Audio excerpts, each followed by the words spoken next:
আজকে আমি জন্মাষ্টমী উপলক্ষে ভগবান শ্রীকৃষ্ণকে 11 রকম মিষ্টি দিয়েছি। হ্যাঁ, আর এটা আমরা কালকে যেহেতু মেয়ের বাড়ি গিয়েছিলাম, ওই যে দুঃখীরাম আছে, দুঃখীরাম তো, হ্যাঁ, সেখান থেকে সব ঘিয়ের মিষ্টি।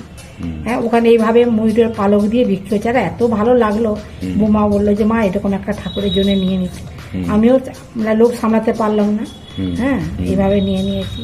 11 রকম মিষ্টি আছে, সবাই নিচ্ছে, মানে ওদের তো ওখানেই তৈরি হয়, তৈরি হওয়ার সাথে সাথে সবাই নিয়ে নিচ্ছে। খুব ভালো, আমাদেরও ভাগ্য ভালো, তাই না, যে ওখান থেকে আমরা এই মিষ্টিটা আনতে পেরেছি আমাদের ভগবান শ্রীকৃষ্ণের জন্য।